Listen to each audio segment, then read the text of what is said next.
Voilà, bonsoir, bonjour, réseau dépend na Rozo Landabiso, partout dans le monde, Bisika Pozui Libaku, ya kolanda émission Kindoki politique, ya moko na lelo, wapitozali na ville province à Kinshasa, le 21 septembre 2021, Bisika pitozali ko enregistré émission Kindoki politique ya moko na lelo, boyebi mola mingi que chef de l'état congolais a joami lelo na New York wapi azali ko participer na 76e réunion assemblée générale des Nations Unies kasi déjà moko na lelonde akozwa parole na tribune ya Nations Unies wapi akopesela makambo etali bongo mboka na yepe makambo etali Afrique parce que boyebi bien qu'azali président en exercice ya Union africaine torozongi na bino Mikolo ezali koya pona koyebisa bino comment nini koloba makuna longo na chef de l'état congolais lelo quelques membres ya union sacrée basala qui marche na bango bakitaki na nzela pona ko soutenir ba institution pe na marche wana we bandaki na ngambo ya Tchang pona kokoma na palais du peuple moi quelques dégâts ezalaki signalé bandeko ya Camp Lamuka notamment décidé ba dénoncer le fait que parti na bango permanence à parti na bango ezwami bongo en face ya palais du peuple ezalaki saccagé pe mabanga ebetamaki wana bango ba dénoncer ba acte wana ya mabe makasi na ngambo ya bandeko ya union sacrée lelo na cadre émission Kindoki politique na bisa bino tango nyonso kinazala ngambo te nazala toujours na bitidi ya koyamba moko ya bato mayela mboka na biso ba politique ba yi opposition to ba yi pouvoir tozala kawana pona kosolo na ba scientifique na ba politique pe na ba journaliste ba analyste politique de part et d'autre lelo pona bino to yambeli bino na Kindoki politique ya mokonelo émission na biso monsieur Prince Willy Meshik azali bongo président à Union nationale de nationalistes inana na mukuse ina elongo tokosola mwa mingi na wa etali bongo ba question d'actualité politique botuna ki mingi Willy Meshik azoyoka na teti Willy Meshik abimi alinga soutenir union sacrée di kuka boye marche ngo pe anilango nini salemaki penza est-ce que zalaki ko banga la mukande ba bolo ba de part et d'autre mwana mboka Willy Meshik mbote nalo mbote ndeko Boni santé. Santé za konongo non? Boni santé à parti politique na yo. À partir de malamu tozo continuer kaka na politique na biso depuis kala ya porte à porte puisque les lots va ko implanter parti Makafi na ba nouvelle province les lots comme na 17 provinces et les 26 nouvellement créées et puis ba activité mingi to saka na cadre ya AFDC allié ou ezali regroupement na biso to ke nango na maponani. Apparemment, ezolo ba mingi que ça opportuniste comment koyaka na marche tango la muka pe projeter marche na bango après on va annuler qu'est-ce qui s'est passé? Bon d'abord il faut dire que politique est un opportunisme puisque ceux qui sont politiciens ou et puis qu'on saisir ba opportunité té aux politiciens soloté et pour les cas ya marche wana biso na inana puisque oyebi que union sacrée et vivion avali na personnalité juridique té pour à 5 marche yangwana ngai na parti na biso inana membre ya regroupement AFDC a dit to senga ka marche et depuis le 5 juillet ndeto komela ka hôtel de ville a lobi na biso que ba conditions sanitaires na tango wana ezala ki malamu te ayo toye komona après 1 mois et demi ndeko professeur Muyembe aleki alobino ba conditions sanitaires komi améliorées ndeto zongi na hôtel de ville. C'était, je crois, le 28 août, au Comédie Hôtel de Ville. Tu sais que maintenant, tu l'as dit que les conditions sanitaires est commis madame. Est-ce qu'il y a une rentrée parlementaire? Il y a des warriors, il y a Bisso, il y a Parlement, qui comme ça, la taille, une activité beaucoup politique, tu marché pour la soutenir. Parce que Bisso, tu as la majorité. Tu as la Mouka, la Mouki, au moment où Moukandana Bango a commis le 2 septembre. Donc, largement après Bisso. Parce que Bango a dit que qui au fait co-interprété à tort et à travers article 26 de la Constitution où ils ont réglementé manifestation publique puisqu'il faut que Mobeko les alliés où ils ont réglementé manifestation publique d'ailleurs ndeko asala qui proposition de loi yango ndeko se sanga délit où il lobby que ceux qui ont lingi ko sala manifestation moko publique tous allés dans régime informationnel ou informé Mikozi mais elle informé Mikozi il faut discuter dans bango pour la logistique nini bazana ngo pour encadrer yo okoyo ngana okelo balo na lingi ko sala marche lobby mais peut-être police asi a comme lobby déjà déployé na bisika mususu na kozwa batute o ba encadrer, peut-être lobby pe activité mususu ezali à la même date. C'est comme ça que hôtel de ville et le baka na bandeko ya la moka el bandundu et le bina bangote date yo binu boye ko senga tala déjà parti politique nana ya union sacrée auti ko senga ba bebiso kaka wana de ba benga ka biso na ba konvia ville province de Kinshasa ba lobi na biso en tout cas compte tenu ya rentrée parlementaire ezali journée moko constitutionnelle il faut éviter ba marche no bo risquer ko perturber yango bo luka ba date mususu ba pesi biso 21, ma pesi ba ndeko ya la moka le 17. Tout le monde baninga mususu ba marché bino oui, kwa ni effectivement en fait biso na inana omoni biloko wana ba marché mama vina nga nyoso na sala ka wana do naza expert so ke kuna na IDPS na batoto zaina bango ka mishiki ata expert ya biloko wana so ina beti yango na beti omondenge na sali oui c'est plus difficile que ça la démobilisation à marche que marche 80 000 hommes na sala ki wana auto tia ki hommes et femmes ba jeunes au moment qui circulation le 15 septembre qui toque pour pas protéger ba élite du peuple élite du peuple to escorter bango tina parler du peuple toti toile d'araignée d'ailleurs biso to zaki même plus nombreux estimé que bazaki en insécurité oui parce qu'il y avait déjà bazaki na ba intention ya ko saboter rentrée parlementaire yango to zo bande kwana puisque ba que na rentrée parlementaire oyo nde ba ko beta lisolo ya budget balingite budget ya ba situé ba élection esalama puisque ba que ceux qui mosolo ebimi to sali mosolo to ko sala mapona or bande ko bazana logique ya okende na glissement pour to sala dialogue ba ya pe na pouvoir yangona to lobaki ke biso to ko sala contre marche te mais to ko sécuriser ba député na ba sénateur na biso to ko faciliter circulation yango monaki ndeko Martin Fayulu apetaki plan akomi ko loba makambo vie privée ya mukozi akomi ko lokofinga ba policier po akamwa ki ndenge nini ba kinoise ba répondaki favorablement na appel na biso ya ko soutenir ba institution ya république ko soutenir loi organique o etali maponani et ko soutenir pe majorité au pouvoir union sacrée alors pesi ndeko Martin ndeko Adolphe kanda makasi ya monaki ba komi débordé ba pété plomb ndenge ba bakana mais balobi sous bon marché le 29 déjà bazo se préparer pour nango justement biso to anila qui marche na biso le 21 pourquoi parce que oyebi ke ngamoko d'abord na marche wana tout ça qui le 20 septembre nazaki na ba projectile na ba ndeko Martin oyo kutu d'ailleurs alors on ne pouvait pas faire une marche le lendemain. Déjà lobby activité zaki belé ba de ko ide pesa basali ba de ko ya biso nyoso na ba parti na biso to sali activité par biso puisque to zaki vraiment na rassemblement à l'époque je me rappelle ezaki devant ndako et siège ya mandeko ya Fonis ya ndeko Olinga ko ina place ba projectile betinga libanda bandeko Dorcas oyo ba ebi bandeko lisanga d'ailleurs le wana kana tonka marche bandibo de communauté la ba ko ina ena de communauté la ba to monika ba to luka muto police déjà qui passe bibembe zaki na miso la biso alors na ko kozwa makasité le lendemain na sala marche na ngoto ba kino to zuna no pause muke mais to ko sala après mais to tiki na ba de menambo le 29 on n'a rien prévu même les 80 000 jeunes na biso ba ko sala te to tiki bandeko ya la Mouka et le Bandundu, ça la marche dans Bango, parce que c'est l'expression de la démocratie et j'espère que l'autorité urbaine et la ville de Kinshasa va autoriser, va sécuriser, parce que parce que Bango les 17. Mais les 17, il y a un groupe Moko et Bisso, il y a Union Sacrée, mais les jeunes et Minga à majorité, on va bien une vision fâchée. Bango de Basala qui, je crois, marche les lots le 21. Mais biso tout ça est concerné. Vous pensez que la revendication à la Mouka est fondée? Donc, bazo télémélaglissement, politisation, enseignée et autres. Pour Nangaï, sincèrement, en fait, nakolo babwende konama. La stratégie d'Abissonal, parce que dans la Mouka, j'ai bâti campagne pour la Mouka et pour Martin. Dans Nord Kivu, c'était moi qui étais à la tête de la campagne comme candidat président de la République. Ertokomi, à l'époque, il y a une coalition FCC caché.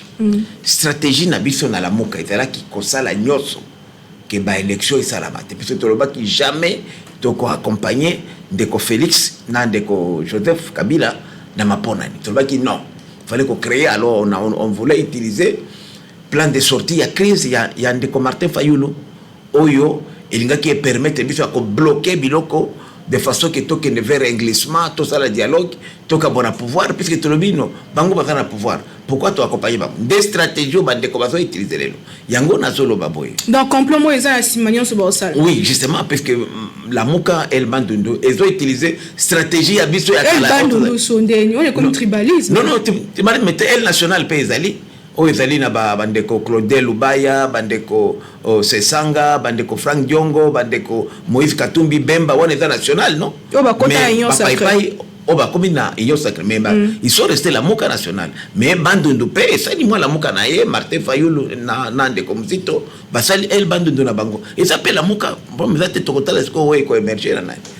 Yango na zai ko lobake, biso po na biso, sincèrement, tomoni vraiment sens il y a combat oyo bande comme ça. D'abord lelo bazolo ba sénie za politique. Mais sénie ezate, il n'y a pas encore de sénie. Okolo ba lelo que ça politique. Nombre de gens de bochende bokaboeli ba Boston. Mais non, c'est pas la première fois. D'abord nombre de gens, biso to la majorité. Toté 6 et pas na biso. Topesi opposition ba 4. Opposition en société civile ba toujours ensemble depuis quand biso erto to dans opposition biso na société civile on était toujours na bloc moko parce que tozo combattre le pouvoir bango baza 9 sur oti 4 na bango oti 5 il y a société civile baza 9 baza majoritaire alors ngana comprendre premier il y a réalité et dans nini balobi seni za politisé maman banda to bandaki na premier cycle électoral deuxième troisième so taliba seni nyoswana 70% il y a des membres qui sont dans la société civile. Et puis, dans le Congo, na Congo, quelle est la société civile? Tangelanga association moko ou eza politisé. Biso to kendaka na Genval, na bandeko Félix oyo. To sali rassemblement, mais ta la charte ya rassemblement. C'est Congolais tangaka te. Na rassemblement wana eza ki unité à opposition to baki to fédérer ba force na biso. Mais bandeko ya Zado, ba sana kati. Avec ndeko kate da finyaki. Bandeko ya Akash ndeko kampi amba finyaki lucha d'ailleurs levé nanga propre mwana ya petite sœur nanga mais que son âme repose après like kulula azaki wana afinye alors ce que lobi nanga société civile a oza a politique ngai Willy Mishiki depuis nazana IDPS c'est l'église catholique qui nous soutenait avec Malula à l'époque monseigneur Malula cardinal Malula bana na biso batu IDPS babando kofuta kela cité tito zui moko na biso batie préfet kuna malgré que lelo bakomi benga bakomi ko nde bato balelo ke nde na joso ke église oyo ba proté bakatu basaka politique ngana sala politique na ba église. Alors quand quelqu'un congolais comme Martin comme Muzito ba bisinga ke ba église za a politique mais bouti la monde nini ce sont des politiciens comme biso la différence ki biso to lobaka ngo polele bango basala ngo na butu batangilanga chef ya église oyo awa ngwana ngana défier oya sala politique te batangilanga moko lingo na babingomba nyoso oyo nyoso mais c'est ça c'est quoi batangilanga société civile oya sala politique te mais c'est quoi ça hein na mboka na biso yango na législateur azwa ki disposition ya sikalobi yo zali politicien okoti na seni okati mutolu na yo na lingomba politique na yo ozali muta société civile association kingani boy okoti na seni okati mutolu na yo na association na yo comme ça makambo to vivra ki oyo neti to bandaki maneko IDPS bazola de la rapporteur kiti na biso yo to za sto contrôle et ko za sto sauter makambo de ko bemba abando ko benga eranga na directeur de campagne na e azo benga njoli kotia le jakate na PV makambo na tuko kangote yango wana justement indépendance fini yango biso na union sacrée to le bibo après quoi analyser makambo nyos société civile et la politique biso pet politique to lobi présence ya bai politique na kati ya seni ba ko se neutraliser na kati ba tout ani mitu na kati Fayulu azana kati et Tshisekedi azana kati Mishiki azana kati Bahati azana kati toko se neutraliser na kati comme ça c'est donc de politisation enseignée est un faux débat puisque touti kuna la société civile d'être la cadre majoritaire et puis na outi ko démontrer que bandeko balobaka société civile bazende komi bon ba société civile mais en réalité baza ba politicien baza pas politique baza na ba parti politique donc qui a consensus au peso salemanakate ba confession religieuse déjà côté mususu politique d'abord ndeko nanga et lo que peso pesanga kanda puisque Congolais a un sens, il y a honneur. En principe, l'église n'est catholique. Il y a un candidat président. Il y a fini dans le premier cycle électoral. L'église n'est méthodiste. Il y a un Congo Imolunda. L'église n'est protestant. Il y a un Konanga. Si vous avez un sens, il y a responsabilité. Un sens d'honneur, au moins, bon, bah, tu dois tu andam. Puisque ma péché, tu as ma baie. Crise nous sotozu à poste électoral. Bango de bazala. Yango se racheter baluka mutamala. Yango na lobby bango chaque fois que tu as confession religieuse bayokani. Na ba 3 cycles électoraux na bayokana ka bango nyos. Ba pesa ka mauvais produit. To lobby boye, to trasiko scénario bayokani te. Comme ça, ceux qui bayokani te, to ko zapite na président ya seni ya kitoko. Parce que chaque fois bayokani produit na bango zaka malamu te. Et puis, ce qui me kere ngai to pesa nga kanda. Bazwa taba ta ko pesa ba excuse te. Yo zali église catholique au pesi sango moko otoza na confiance na sango. Sango wana ati potopoto na maponani. Bozuta kilo ko pesa ta excuse te na bato. Bino ndebo bo pesa kai. Puisque sango auki ko sala musala te soki azana autorisation te. Ba méthodiste bazui ndeko mulunda asali potopoto to ya koleka. Jamais na aucune église méthodiste le bien en tout cas bande konanga bolimbisa ngai na sala kire ko pesa bien ba protestant ba ko pesa ndeko nanga est-ce que fio ka bango basali baskit et c'est sur le même gens bongisa yango ba luka chef d'état ba kutana ye ba kutana makambo na état chef de l'état te makambo maponani yao ya état chef de l'état intervenir na dossier ya Rosa Malonda ko intervenir justement ko intervenir era ko tia linjaka et comme na niveau anate niveau tozana ngo ezali ba débat au niveau ya assemblée nationale. Donc, les loyaux, des combos, mais des combos, c'est le bureau. Alors que les loyaux, ont commis dépassé, article 18, il y a charte na bango, il y a ma confession religieuse. Et le but qui va voter par consensus. Mais ce qui consensus, c'est salamité. Rappelez-vous que PV à Liboso, batindaki na ndeko utembi. Atindi PV à non conciliation. Bureau et renvoie parce que mais fait botini PV à non conciliation, donc avancer, puisque ma ponani est zangonga. Chaque jour, ils ont les cas. Tozo ko s'éloigner na maponani dans les délais il y a beaucoup li comme si de tolobi boy alors atini bango na deuxième round de bakei bande ko soso babi non ko sasi exacte babi ko soso exacte pas la vote bande ko catholique na ba protestant ba bendani libanda o batika la ki puisque baza majoritaire basali PV na bango basali ba élection batindi na bureau à prendre acte et bureau atindi ngo na commission paritaire et ça qui opposition dans la majorité malgré cela Mbosso a bandi ko entamer ba démarche pour le consensus mais apparemment le cas est persisté parce que consensus ezali option à Liboso sur consensus c'est monalité to que dans vote le long de Mbosso atatu na mustala ka moko ko convoquer kaka à nani plénière et assemblée nationale et tout ça il peut Mbosso et les cas les 30 il y a moi parce que ce que les 30 tozali na ba structure te ba finir na place et qu'on peut savoir ces difficultés mondaines pour toute la élection parce que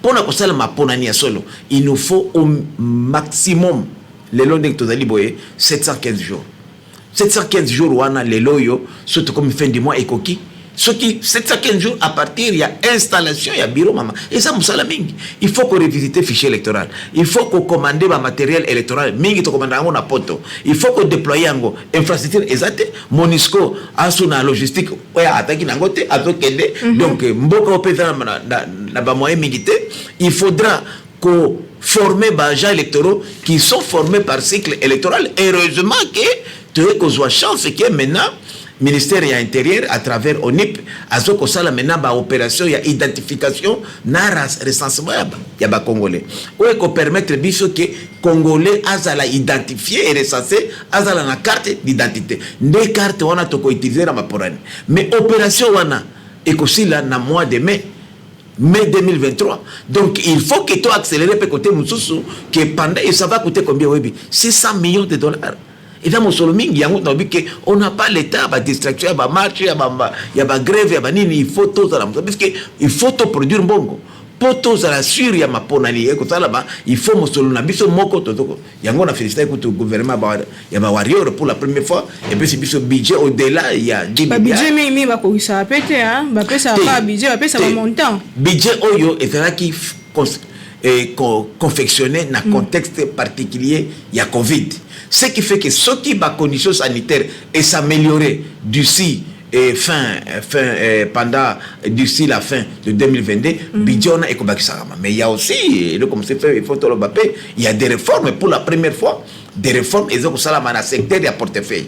Bah, entreprise, il y a portefeuille, ministre Nalanda qui est ministre d'État, Excellence Adel Kainda, a lobby, a besoin de 8 milliards. Mais 8 milliards, on a écouté dans le trésor public, et écouté dans la réserve d'échange, on est comme à 3,3 milliards pour la première fois depuis l'indépendance. Non, on a mais pas on peut malgré tout. Mais maman, tout est na trop, tout est na mozindo, tout est na négatif.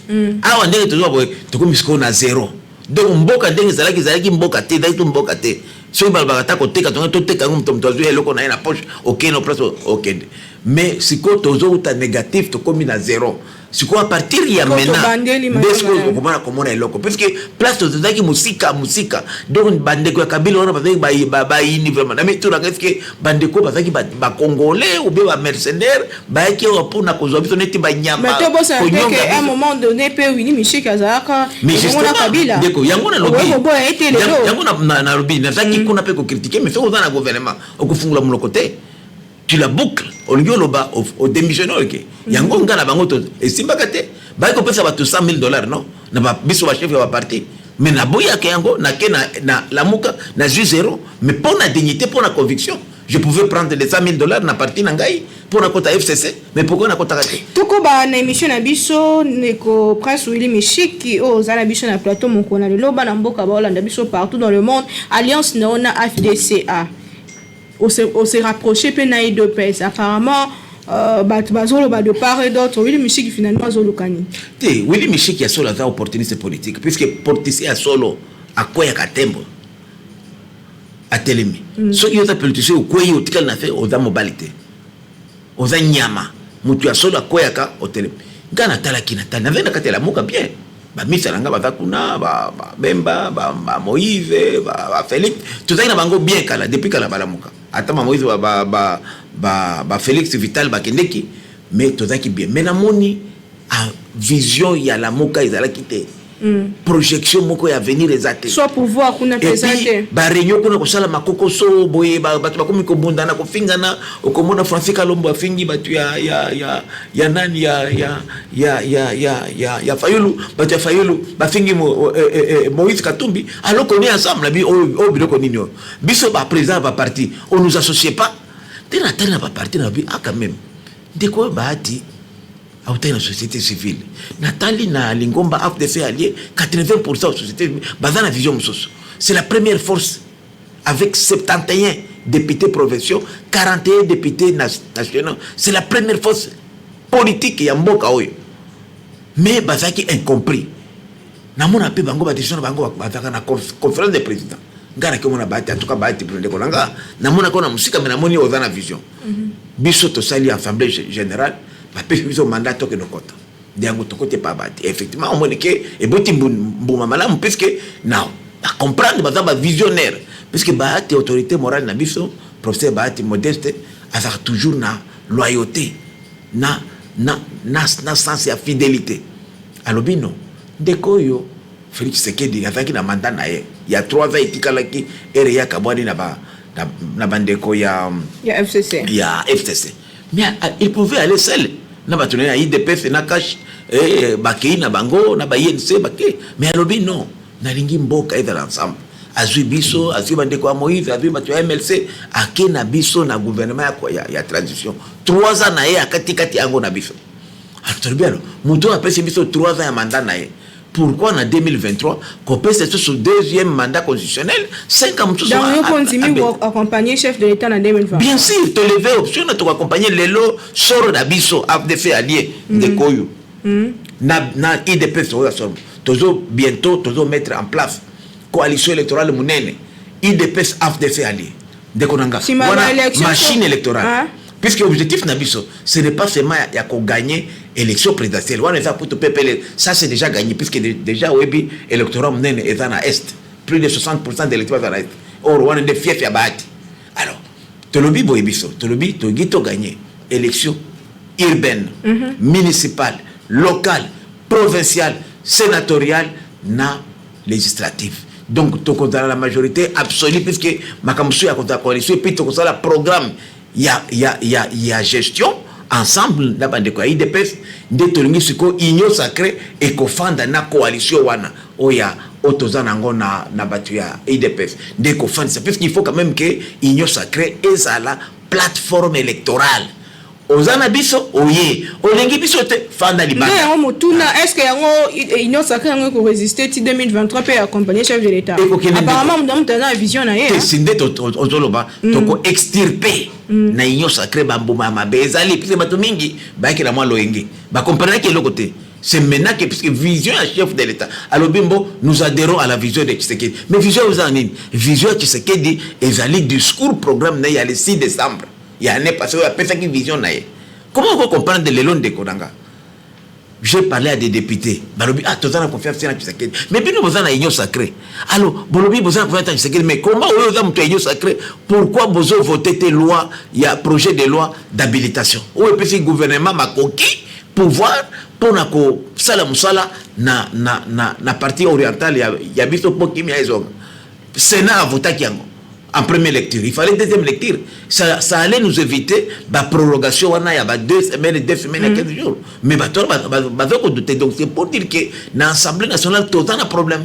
Tout le temps, il y a une motion contre le bureau. Ils ne comprennent rien. Il y a temps de mettre en place une charte. Tout est charte, comme ça, vous surtout que vous avez la base solide, bien sûr, mais tu démontres quand même que base Ali, l'échec et Bafayoul, tout ça, c'est plus que base Ali, mais il faut qu'on consolide base Ali. Mais après 2023, ceux qui oui, Michel a juste posté, il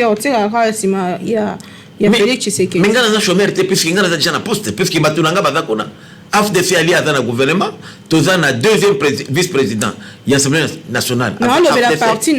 Mais non, mais parti, nous, on ne parle pas parti, on parle des regroupements. On a très bien représenté. Donc, puisque tu as un millier déjà, ce n'est pas qu'un gars Willy Michel qui n'a pas posté, non, moi, ce sont les idées que les autres défendent.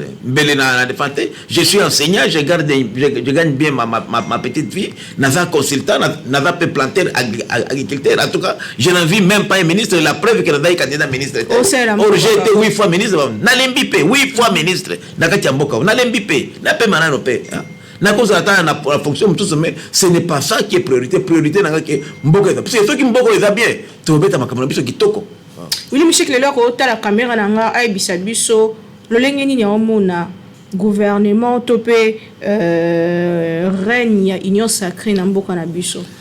Non, sincèrement ceux qui n'attendent d'abord bilan oyo tozana ngolelo dans moins de 4-5 mois vraiment Tobimi na réserve de champs, réserve de champs, et ça surplus il y a production. Tout comme il y a 3,3 milliards, il y a vraiment de l'avenir. Ce qui n'attendent pas réforme. Apparemment, ils ont bon FMI DP, c'est pas FMI a payé ça 1,5 milliard. Mais 1,5 milliard, bah payé ça 500 millions, bah payé ça ndambo. Oh, ils ont bon outil na ba bonus, tout ça le plus sur le secteur minier. Oyo bano kota na bambonga ba Néhémie ba Shadari ba Kabila ndembongo wana sikoyo lelo ekomi na trésor public parce que Félix alobi boko pesa nga mbongo ba mbongo abité ngata mbongo na ngate boko sango na banque centrale mbongo tala kata na mboko ndemba mbongo yo moni bano pesa Kabila bazula sa epongia ba bébé auta la pouvoir souter akomi nga kotala ka ba milliard na ye mais bio tolobi mbongo wana ekota na caisse ya l'état caisse ya l'état na banque centrale union soana na caisse ya union sacrée kaka. Non, c'est dans le lelo, il y a créé à la question que lelo tala lelo. Comment expliquer que à l'espace depuis la coalition FCC chez Kofi, production à cuivre mati, production il y a cobalt et mati, puisqu'en réalité bah qui ko déclaré té bah vrai chiffre. Lelo bah entreprise minière wana, bah teke fungurume, bah sikomine, bah Ivanoy, bah Kamoya, bah Anvil Mining, Rocher Mining et consort bah nani oyo bah Gold Kibali Gold Mining bah redevance bango ezali comme ezali comme makaka mais veut compter na ba poche ya bato mais ne comme compter na banque centrale bazo mona mbongo ndenge zokota c'est pour dire que budget même oyo tozana ngo pour nangai to komata ba 15 milliards population personne de la emona eliande ba la ka biso eblo ekita population ngonde zose mais nazo mona tala déjà awa na pesa exemple par exemple tala ba les mêmes bato babikonzi ya régie financière na FCC cash nde basaka wana. Mais à l'époque, ils n'arrivaient même pas à atteindre la signation de bango. C'est quoi signation? Donc, balobi na OK, yo DGI na moi oyo okopé ça 50 millions de dollars. A comment na no ba condition de malamu te pona Covid 38 millions. Ba komi ko sala lelo yo minimum 140, 180%. Donc ba lekisi même 100%. Au moins ngo wapi. C'est pour dire que mbongo wana relève et veut kota na ma poche ya bato. Yango monaki bato ba komaki mutu makafe ba omona biso ba population ba bolole la bango. Mais l'autre lui le comme makambo baloki bango. Donc c'est juste na bi mboko ils ont besoin ya FMI te, ya Banque mondiale te, ya baba de mboko ils ont monsto dans ba ressources. Et loka moko to ko luka. Na ba kango toujours, c'est pas même pas na petite au Bossani. Il y a moins 2 ans le ba kanayo. Tu as besoin de deux choses là mboko. Leadership exemplaire, visionnaire à la tête du pays, tozui oyondeko Moïse Félix Oyaeko on a annoncé qui en tant que Jean-Baptiste on a annoncé qui tsunami na bi merci moko azoya boye mon pepo FCC cash OK personne ne croyait à ça wana tout ça a besoin de leadership exemplaire au sommet de l'État. Deuxième chose, tout ça a bonne gouvernance. Bonne gouvernance. IGF paye mais il faut payer cour des comptes des arabes puisque cour des comptes IGF avec parquet à Kani. Mais il faut maintenant cour des comptes des arabes. Normalement ba dossier nous ça va détournement il fallait pas ékende na ba cour des tribunaux au civil. Non, il fallait ékende na cour des comptes puisque surtout que bon on peut ils ont raté apparemment. Pardon? Apparemment bon on ils ont raté on va détournement ba millions et justement findé na tozoloba. Il faut maintenant qu'on recouvre bientôt bazo banda ba ko fixer ba dossier pour ba mandataire au basa qui suspendi ou bien tout bing ba suspendi mais ce que suspendi mutu on est en train de documenter IGF to fenga qui après ça maintenant ba dossier bango pour ba assigner bango na justice oyaza innocent ba ko libérer et à cause on attend ça na puisque il faut toujours la réparation puisque pour condamner mutu et ça ma bête mais il faut qu'on répare parce que mbongo na mbongo na biso et ça mutu ki na biso c'est les contribuables congolais mutu appelle ça mbongo na ba étranger ba et pas na biso tozo di makenyo so na peuple au monde ngo to comme na suka vraiment émission na biso sujet à suka chef de l'état liboso ya tribune ya 76e session assemblée générale des Nations Unies tous la nini na maloba chef de l'état mukola lelo. Bon d'abord moni chef de l'état Félix Tshisekedi Tshilombo avait une double casquette, d'abord comme président de la RDC, mais comme aussi président de l'Union africaine. Et en tant que d'abord président de l'Union africaine, a plaidé le fait que l'Afrique est complètement oubliée en termes de vaccins. Tout ça, le programme avec un COVAX, qui permet d'accéder à des vaccins à moins de prix ou gratuitement, parce que l'économie est faible. Avec Covid, tout ça qui est encore plus fragilisé. Donc nous n'avons pas suffisamment de ressources pour consommer banane vaccin et surtout lutter contre la pandémie. Pandémie est allée nan. Donc nous donc à Kosenga que la communauté internationale à travers les programmes COVAX va accompagner mission. À cause dénoncer pays inégalité au constater les lots. Donc l'Afrique est complètement oubliée. À cause dénoncer pays pillage, il y a des ressources nabiso. Puisqu'on ne peut pas comprendre que nous, on produit, tous autres ça va matière première, mais il ne nous retourne rien. C'est guerre d'esprit entre Yessa et Chine sur la matière première et RDC. Oui, puisque la vraie guerre, c'est la guerre économique, ce n'est plus la guerre politique. C'est la guerre, c'est l'économie qui fait vivre les pays. Ce n'est plus les locaux, ça c'est dépassé. Et le combat nabiso, il faut un combat économique. Puisque ce qui est économique est bon, et malam, social paye comme bon. C'est pourquoi le Mumba était un visionnaire, Nabi Menga même le Mumba avec prophète. Il disait, il était malheureusement mal compris, na table ronde, dans le Binabango, tout ça là dans une table ronde économique. Tala le loba au minière de Katanga ba nyoso ba même ba patrimoine nabiso nyoso culturel ba mindele ba zwango ba kenda nango.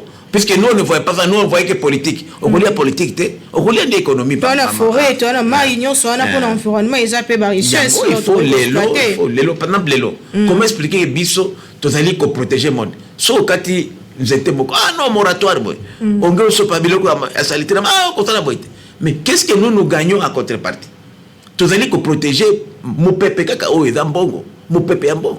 Puisque nous les protégeons. Mais les autres polis, qui n'est pas pour tout ba wapi ba usine les autres pour la 24 sur 24 et les autres pour le besoin de toujours pour ça mon pépé na bango mais en contrepartie crédit carbone il fallait tous alors que ce sont des milliards de dollars. Quel est le problème? Nous ne savons pas de négocier ou bien... Justement, il faut négocier.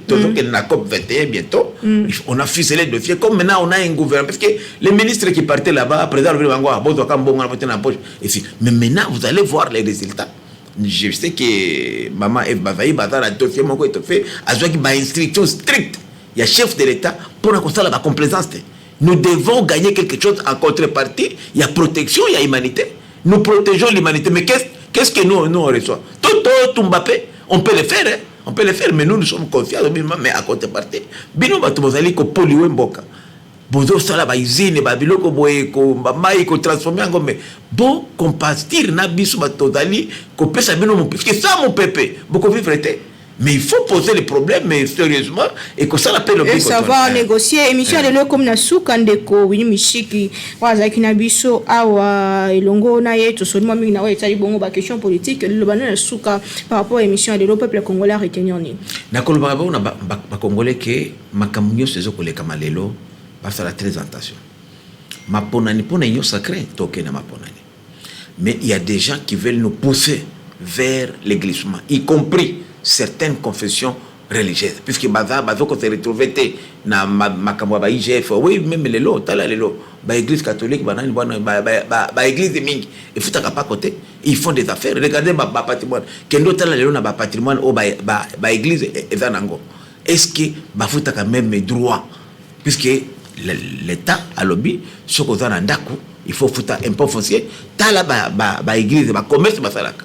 Alors mon peuple il faut que déranger bango ba gouvernement warrior bazo sala tout que biso to échoué puisque ba intérêt na bango est menacé yango moni ba okene na ba logique ya ma ponanité puisque si population et poni ba dirigeant na yemoko o ya solo ma nga mboko e ko bon dena ngina ra ba congolais c'est congolais que ma ponani ko salama en 2023. En 2023, dans les délais constitutionnels, aussi longtemps que biso majorité na biso ya union sacrée. To 5 ans bango eloko mibale. Après na biso batika ba la peine patience. Biloko ba grève ko finga bala da biloko na te et faut ko démoraliser batu puisque les loyo récite na biso et va unité na biso. Tout tirano ba côté. Tous à la loba patriote, tout à la mais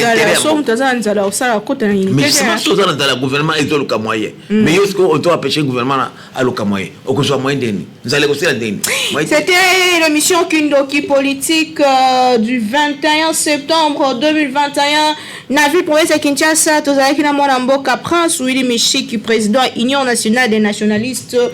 Inana Mukuse, prochainement, on a invité Moussoussou, toujours avec le même plaisir dans le ban. Tant qu'on ce que tout le monde a ignorance, péto lingambo cannabis, surtout on a nion sur tribalisme, nion sur les kolongola, c'est mon ambo cannabis, égoïsme, casto privilégié, patriotisme, pour yangonde, que ça la koto lingambo cannabis, nzambe, abenissa mbo cannabis, République démocratique du Congo, te prochainement.